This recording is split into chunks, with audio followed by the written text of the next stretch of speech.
ہمیں تو ایک سادہ سا اسلوب دے دیا گیا ہے کہ تم ہر چیز سے بڑھ کے رسول پاک سے محبت کرو. تو جب پوری طرح وہ محبت نصیب ہو جائے گی، جب پوری طرح وہ چاہت مل جائے گی، جب پوری طرح وہ خلوص نصیب ہو گیا، للہیت مل گئی، اللہ رسول کی بارگاہ نصیب ہو گئی، آپ یقین کریں حضور کی محبت بندے کو پکا کر دیتی ہے، اس کی سوچوں کو مضبوط کر دیتی ہے، اس کے اندر استقامت لاتی ہے. رسول اللہ کی محبت انسان طاقتور ہو جاتا ہے. میں تقریر نہیں کر رہا، جذبات کا اظہار کر رہا ہوں. میں آپ سے داد نہیں چاہتا، میں آپ کی ذہن سازی چاہتا ہوں. آپ بھلے میری بات پر کوئی سبحان اللہ ماشاءاللہ نہ کہیں، لیکن میرے درد دل کو سمجھے میں کیا کہنا چاہتا ہوں. دوستو، حضور کی محبت مضبوط کرتی ہے، مضبوط طاقتور کر دیتی ہے. نہ سمجھ آئے تو سیدنا بلال سے پوچھ کے دیکھو، پوچھ کے دیکھو، مار پڑتی جاتی ہے، محبت طاقتور ہوتی جاتی ہے، تانے ملتے جاتے ہیں، محبت مضبوط ہوتی جاتی ہے. نہ سمجھ آئے تو سیدنا سلمان فارسی سے پوچھو. سالوں بیت گئے، ڈھونڈتے، تلاش کرتے، آتے حضور کی بارگاہ میں حاضری دیتے، غلامی کرتے، کہاں سے چلے کہاں پہنچے. اگر نہ سمجھ آئے تو حضرت خبیب سے پوچھو، نہ سمجھ آئے تو بدر میں جا کے شہید ہونے والوں سے پوچھو یہ محبت کتنا طاقتور کرتی ہے. حضرت انس بن نضر سے پوچھو میدان احد میں کہ یہ محبت افکار کو زندہ کرتی ہے، روح کو تازہ کرتی ہے. بندہ نہ زیادہ باتوں سے ویسے ہی بچ جاتا ہے.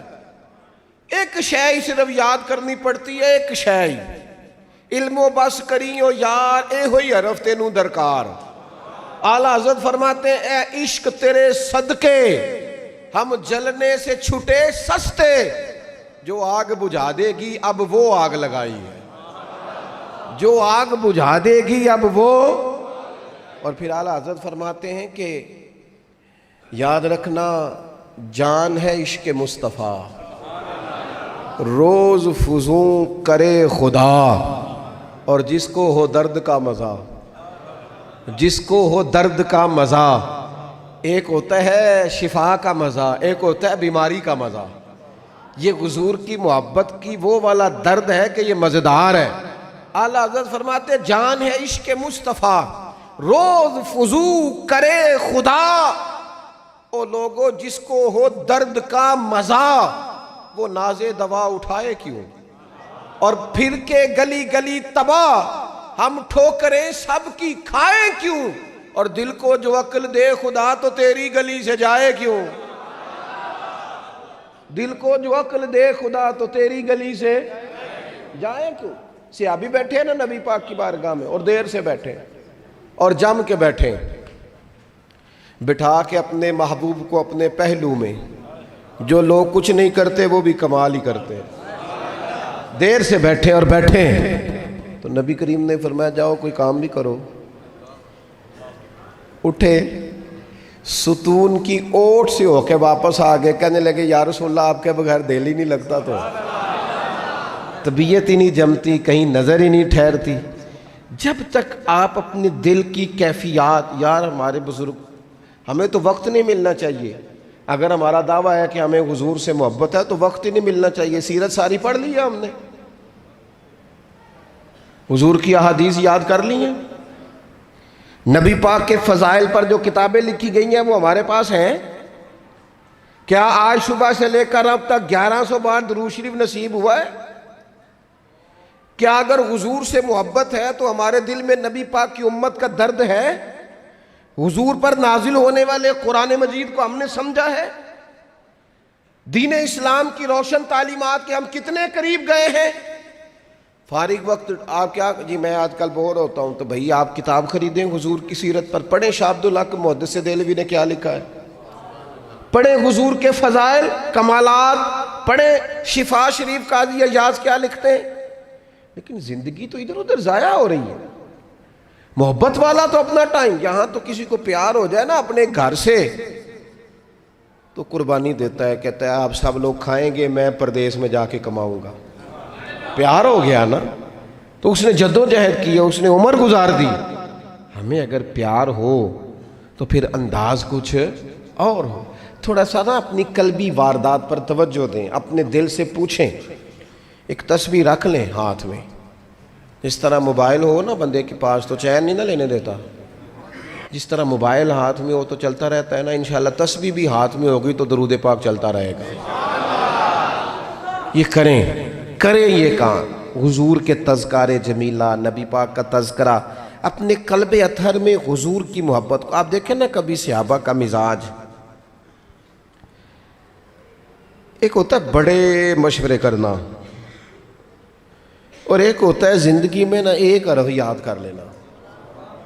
صحابہ نے نا ایک سبق یاد کیا تھا کہ جو حضور کہہ دیں گے نا، یہ بڑا مختصر، بڑا جامع، بڑا مزیدار اور سارے پہلوؤں کو اکٹھا کرنے والا سبق ہے۔ جو کریم کہہ دیں گے نا، لمبی چوڑی دوڑ ہی نہیں، جو حضور فرما دیں گے۔ حضرت صدیق اکبر سے پوچھا آپ کو پسند کیا ہے؟ کہنے لگے حضور آپ کو دیکھتے رہنا، میرا دل کرتا ہے میری بیٹی گھر میں خدمت کرے، حضور میرا دل کرتا ہے اللہ مجھے مال دیتا رہے، میں آپ کے قدموں پہ قربان کرتا رہوں۔ سانو تے قید سجن دا گہنا ہے، وہ جینج رکھے ایسا اونج رہنا ہے۔ ہم نے نہ طے کر لیا ہے، ہم نے ادھر ادھر ایک مختصر سے سبق یاد کر لیا ہے۔ آپ یاد رکھیں ہمارے پاس کوئی نہ کوئی لذت ہے، کسی نہ کسی چیز کے پیچھے دوڑ رہے ہیں، ہر بندہ دوڑ رہا ہے، کچھ مان کے دوڑتے ہیں، کچھ نہ مان کے دوڑتے ہیں، لیکن دوڑ لگی ہوئی ہے۔ آپ یقین کریں میں ایسے لوگوں کو بھی جانتا ہوں جو ڈھونڈ کے محفل میں جاتے ہیں، آج میں نے اپنے نبی کی نعت سننی ہے۔ میں ایسے لوگوں کو بھی جانتا ہوں جن کو کتاب مل جائے نا، ٹائٹل پہ لکھا ہو حضور کا تذکرہ، دوڑ کے خرید لیتے ہیں۔ میں نے دیکھا ہے کہ حضور کے میلاد پاک میں وہ یوں خرچ کرتے ہیں کہ جیسے بس پوری کیفیت طاری ہو گئی۔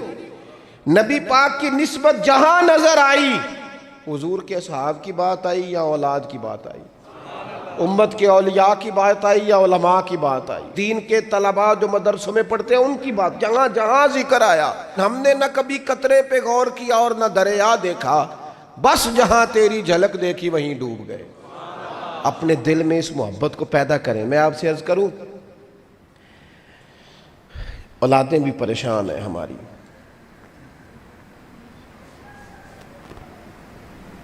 ہم نے بچوں کو پیسے دیے ہیں، ٹائم نہیں دیا، ہم نے بچوں کو گھر دیا ہے، خاندانی ماحول نہیں دیا۔ اب شکوہ صرف بچے سے نہیں کہ وہ موبائل پہ ہے، ابا بھی تو موبائل پہ ہی ہے نا، وہ بھی تو نہیں نا چھوڑ رہا۔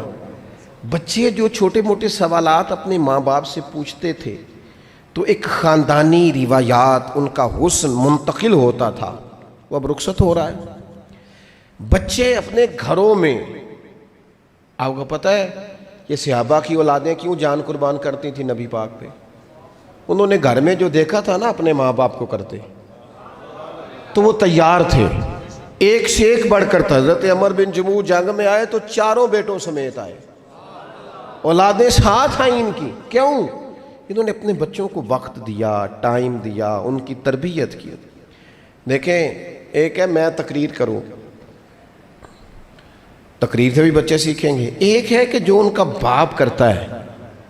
میں اکثر ایک مثال دیتا ہوں، میں کہتا ہوں کہ کئی دفعہ گھر میں نا اماں کہتی ہے پتر چپ کر جا، تیرا ابا آج کل پریشان ہے، ناراض ہو جائے گا، چپ کر، ابھی بات نہ کرنا، کاروباری ٹینشن چل رہی ہے۔ ہوتا ہے کہ نہیں؟ پتر آج نہ بات کرنا، آج تیرے ابا جی کا موڈ نہیں ٹھیک، ہوتا ہے نا؟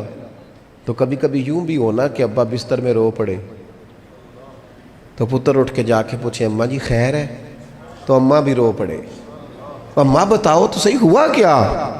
تو اماں کے پتر تمہارے باپ کو نا حضور کا مدینہ یاد آ رہا ہے۔ آپ یقین کریں یہ رنگ اولاد پہ وہ رنگ چڑھائے گا، یہ انداز وہ انداز سکھائے گا۔ ابا پیسوں کے لیے تو روز روتا ہے، زمینوں جائیدادوں کے لیے روتا ہے، میرا کاروبار نہیں چلتا روتا ہے، کاش یہ کبھی حضور کی محبت میں روئے، یہ کبھی اس درد سے تڑپے، کبھی اس کی وہ کیفیت بنے، تو بچے کو کہنا نہیں پڑے گا اپنوں کے تو آنسو دیکھ کے بندے کے آنسو آ جاتے ہیں۔ روحوں کی جیسے ہی قربت ہوتی ہے درد آنسو بن کے چھلک نکلتا ہے۔ جب تک یہ محبت اس بار رفتگی کے ساتھ نہیں پیدا ہوگی، کبھی ابا انگلی لگائے نا بچے کو اور مسجد میں جا کے قاری صاحب دل بڑا پریشان ہے، ذرا حضور کی کوئی نعت تو سنائے، ذرا گھر میں بچے کو کہے نا پتر یہ کھول ذرا موبائل اور حضور کی فلاں نعت تو لگا، میرا دل کر رہا ہے۔ تو یہ بھی انداز ہے جو بچوں کے دلوں میں حضور کی محبت پیدا کرے گا، لیکن ہم نے نا بالکل ایک روایتی انداز اختیار کیا ہوا ہے۔ ٹھیک ہے کبھی کوئی سلسلہ ہو گیا تو ہو گیا، اس کی جو عملی کیفیات ہے وہ ہمارے ہاں نہیں ہے۔ بات ختم کرنے لگا ہوں، نبی پاک صلی اللہ تعالیٰ علیہ وسلم کے غلاموں حضرت سعد بن ابی وقاص رضی اللہ تعالیٰ انہوں نے نا کلمہ پڑھ لیا، ماں احتجاج پہ بیٹھ گئی، اگر تو کلمہ نہیں چھوڑے گا تو میں روٹی نہیں کھاؤں گی اتنی دیر تک جب تک تو کلمہ نہیں چھوڑتا ماں صلی اللہ۔ صحابہ کرام نے نا شدید ٹکراؤ دیکھا ہے جب وہ مسلمان ہوئے۔ ہم تو نیکی کرتے ہیں، کوئی خیر کا کام کرتے ہیں تو شاباش ملتی ہے، وہاں یہ نہیں تھا، وہاں تو آپ نے اعلان کیا نہیں اور پتھر برسے نہیں۔ اماں بھوک ہڑتال پہ بیٹھ گئی، اب ظاہر ہے گلی محلے میں باتیں بھی ہوتی ہیں، برادری قبیلے میں بلو جی اماں ہڑتال پہ بیٹھی ہے، بھوک ہڑتال پہ۔ حضرت سعد بن ابی وقاص نے 2-3 دن دیکھا، تیسرے دن ماں بھی تھوڑی، اب 2-3 دن بندہ روٹی نہ کھائے حالت اور ہو جاتی۔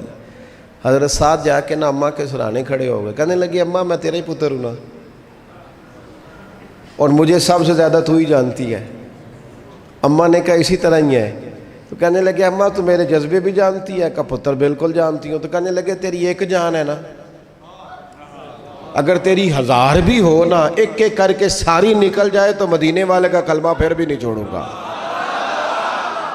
کیونکہ وہ کچا رنگ ہے للاری والا جیڑا چڑھ دا تے لیندا رہندا، اے عشق تیرے دا رنگ محمد چڑھ جائے پھر نہیں لیندا۔ اماں تیری 1000 جان بھی ہو نکل جائے تو یہ کلمہ میں چھوڑنے والا۔ اماں نے نا شام کو روٹی کھا لی، لوگ کہنے لگے اماں بھوک ہڑتال ختم، کہنے لگی میرا پتر ہے میں جانتی ہوں۔ یہ جو اسے یہ والی میں ہر کام چھڑا لیتی تھی، پر یہ جو پیار ہوا ہے نا یہ چھڑایا جا سکتا، یہ نہیں چھڑایا جا سکتا۔ وہ دنیا دے جھگڑے اساں چھوڑ دیتے، سیاست دے جھگڑے اساں چھوڑ دیتے، محبت دا جھگڑا ہے چھڑا کوئی نہیں سکتا، یہ چھڑا کوئی نہیں سکتا۔ میرے دوستو خاص پیار کریں، درود شریف پڑھ کے سوئیں، سجدہ اس نیت سے بھی کبھی کر کے دیکھیں کہ حضور نے فرمایا نماز میری آنکھوں کی ٹھنڈک ہے۔ آپ نا تھوڑا سا اپنی زندگی میں مثبت تبدیلی پیار والی لائیں، اس نیت سے فجر کی نماز سر پہ کپڑا باندھ کے پڑھیں کہ امامہ حضور کی سنت ہے، 3.5 گز کپڑا لے لیں، اس کو سر پہ باندھیں لپیٹیں، اس نیت سے کہ یہ میرے رسول کا طریقہ ہے۔ آپ نا کچھ کام ایز اے اسپیشل کریں، خاص کر کے کہ یہ نبی پہ جوانوں سے کہوں گا، او سجنوں، کسی نے کسی کو دیکھ کے اپنے چہرے کا رنگ بنایا، کسی نے کسی کو دیکھ داڑھی پوری مٹھی نہ کر لے۔ مجھے ایک دوست کہنے لگے بندے تانے مار دینے، تو میں کہا جے کر یار دے نام دا ملے میڑا انہوں چولی پا لئیے پنجے سٹیے نا، تو جے کر یار دے نام دی ملے سولی جھوٹا جھوٹ لئیے پیچھا ہٹیے نا۔ اور دنیا کے لیے بھی اتنے تانے کھائے ہیں، تو اگر کوئی دین کے لیے کھانا پڑ جائے تو کھا، کوئی حرج نہیں۔ داڑھی شریف پوری ہوتی ہے مٹھی، یہ نہیں ہوتی جو آج کل ہماری اپنی مرضی کا سٹائل ہے نا، یہ اپنی مرضی کا نہیں ہے۔ داڑھی دا وزن ہوتا ہے، یعنی پوری مٹھی ہو تو کوئی وزن اٹھانا پڑتا ہے، تو مسئلہ کیا ہے؟ تو چھوٹی والے نے بھی بندے مولوی صاحب ہی آندے نے، تو کیوں نہ پھر بندہ پوری کر لے۔ تو یہ 3-4 کام کریں تاکہ عملی ثبوت تھوڑا سا شروع ہو جائے۔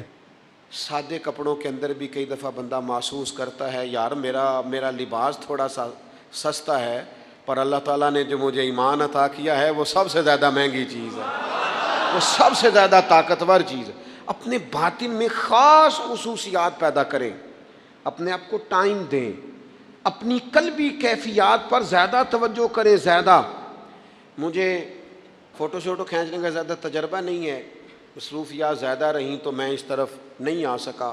تو ایک بچے نے مجھے، ایک دوست نے ایک دن بتایا کہ وہ تصویر کھینچنے کے بعد پھر اس پر کچھ کام ہوتا ہے تو فوٹو اور زیادہ سونی لگنے لگ جاتی ہے۔ اس نے بات کر دی، میں نے سن لی، وہ بات کر کے گزر گیا۔ تھوڑی دیر کے بعد مجھے کہنے لگا پریشانی ہے؟ میں نے کہا نہیں۔ کہنے لگا میں نے ایک سادی سی بات کی تھی، پتہ نہیں کوئی آپ تو کہیں کھو گئے. اس کے بعد میں نے 2-4 باتیں کی ہیں پر آپ نے ہاں نہ ہی نہیں کی, توجہ نہیں کی. میں نے اسے کہا, میں نے کہا پتر تو آکھیا ہے فوٹو تے تھوڑی محنت ہو جائے تو سونی لگن لگ جاندی. تو میں سوچن لگ پیا جے بندہ تھوڑی جی محنت دل تے بھی کر لے, تھوڑی جی محنت نہ دل تے کریے تے جے کدے وہ سونا ہو جائے نا, پاک ہوویں تے پاک ہی ملدا ہی, تے بنا پاکوں پاک نہیں ملدا. سارے جسم دے دھون دے نالوں اکو دھولا ہے ٹکڑا دل دا. اگر تھوڑی سی محنت روح پہ ہو جائے, تھوڑی سی اندر تھوڑی توجہ کرے, وہ اگر تھوڑا چمکدار ہو جائے نا, کچھ غلاظتیں, کچھ نفرتیں, کچھ قدورتیں, کچھ عداوتیں, کچھ تکبر, کچھ حسد, کچھ بددیانتیاں, کچھ یہ چیزیں تھوڑی نکل جائیں, آپ یقین کریں بڑا چمکدار ہو جائے دل, بڑا سونا ہو جائے, بڑا حسین ہو جائے. یہ باطن ٹھیک ہو جائے نا تو اللہ کی ساری مخلوق حسین لگنے لگ جاتی ہے. بندے کو نا کچھ عجیب سی کیفیات سے اللہ مالا مال کرتا ہے. اسے کوئی اللہ تعالیٰ ایسا انشراح صدر دیتا ہے, دل کو ایسا ٹھنڈا کرتا ہے, سکون نصیب ہو جاتا ہے. نبی اکرم نور مجسم شفیع معظم صلی اللہ تعالیٰ علیہ وآلہ وسلم سے پوچھا گیا, یا رسول اللہ ایمان کیا ہے؟ ایک کیفیت کا نام ہے نا, ایمان کی صورت تو نہیں ہوتی, ایمان کا روپ تو نہیں ہوتا, وہ مجسم شکل میں تو نہیں ہوتا, ایک باطنی کیفیت ہے نا. یا رسول اللہ صلی اللہ تعالیٰ علیہ وسلم آپ سب سے اعلیٰ, اس کا معیار آپ ہی جانتے, کریم بتا دیجئے, بندہ نوازی فرمائیے ایمان کیا ہے؟ تو نبی اکرم صلی اللہ تعالیٰ علیہ وسلم نے فرمایا, جب تمہاری نیکی تمہیں خوش کرنے لگے اور جب تمہارا گناہ تمہیں غمگین کرنے لگے تو مطلب یہ ہے کہ تم مومن ہو. اور اگر گناہ کر کے بھی تم غمگین نہیں ہوتے, تکبر کر کے بھی تم غمگین نہیں, حسد کر کے بھی غمگین نہیں, حرام کھا کے بھی غمگین نہیں, لوگوں کا دل توڑ کے بھی غمگین نہیں, کسی کے حق پہ قبضہ کر کے بھی تمہیں غم کوئی نہیں, بہت سارے لوگوں کو بیوقوف سمجھ کر, نادان سمجھ کر, احمق کہہ کر, جاہل کہہ کر, عزتیں اتار کر بھی تم غمگین نہیں ہوتے, تو اس کا مطلب ہے تم نے معیار ایمان کو نہیں پایا. حضور فرمانے لگے نیکی خوش کرے اور گناہ تجھے غمگین کرے. آپ یقین کریں اب نہیں کرتا لوگوں کو گناہ غمگین. لوگ کسی بندے کا دل توڑ کے, اس کی عزت اتار کے, اسے پریشان کر کے, جھڑک کے کہتے ہیں آیا تھا بندہ سنائیا میں نے 4, وہ تو نے گناہ کر کے اب تو بتا رہا ہے. کسی کو ڈانٹ ڈپٹ کے دل توڑ کے کہانیاں سنا رہا ہے, چلاکیاں کر کے اور تیزیاں دکھا کے. یہ تو بندہ مومن کی شان نہیں ہے. میرے کریم نے تو فرمایا نیکی تجھے سکون دے, اور جب تو گناہ کر کے غمگین ہو تو اس کا مطلب ہے تم مومن ہو. تو فوراً عرض کی یا رسول اللہ پھر بتا دے گناہ کیا ہوتا ہے؟ تو حضور فرمانے لگے جو چیز تیرے دل میں کھٹکے وہی تو گناہ ہے. وہ جو چبھ رہی ہے نا, مومن کے دل میں غلطی چبھتی ہے, کھٹکتی ہے, اسے پریشان کرتی ہے یہ غلطی, اگر وہ چبھتی ہے تو پھر اس کا مطلب ہے وہ گناہ ہے. آج کل نا لوگوں نے گناہ کو گناہ سمجھنا چھوڑ دیا ہے. کسی نے کہا تھا جنوں کا نام خرد رکھ دیا, خرد کا جنوں. جو چاہے آپ کا حسن کرشمہ ساز کرے, آپ جو چاہیں نام رکھیں, جس جگہ کی طبیعت آئے حضرت سیدنا آپ ابراہیم کے قدم لگے وہاں اگر نماز پڑھنا اللہ کا حکم ہو سکتا ہے تو جن دیواروں پہ میرے نبی کا پسینہ لگے, مسجد نبی کی جن دیواروں پہ حضور کے دست مبارک لگے, آئینے کو ہمیشہ اس جگہ کوئی برکت ہی کوئی نہیں, اپنے اندر وہ علامات تلاش کی جائیں. اتنا ایمان دی اللہ جانتا ہے. مسجد میں بیٹھا ہوں, پاکیزہ سا ماحول ہے, ہم تو نرم بات کے قائل ہیں, لیکن یہاں تو ہمیں کوئی سمجھا دے. آج کل نا یہاں کوئی ہمیں ہمارے ہاں سمجھا دے, جس چیز کا یا پھر ہم سے سمجھ لے. دو ہی باتیں ہیں, یہاں ہمیں سمجھا دے, کو نہیں سمجھ آئی آپ, یا ہمیں سمجھا دے, ہمارا یا پھر ہم سے آ کے اس کے اندر سمجھ لے. بھائی کچھ تو کرو نا بھائی, یہ کیا بات ہے, کیا جھگڑا ہے آج محبت والا کہ کسی شخص کا باتھ روم کی طرف منہ ہے تو اسے منع نہیں کرتا, اگر اس کا منہ گنبد خضرا کی طرف ہے تو ہم سنانے مزہ آئے گا. تو بتا نا بات کیا ہے, ہمیں سمجھا, ہم بیٹھے تھے یا ہمیں سمجھا دے یا پھر ہم سے سمجھ لے. کہتے کوئی تبرک نہیں, کوئی برکت نہیں. وہ ریٹ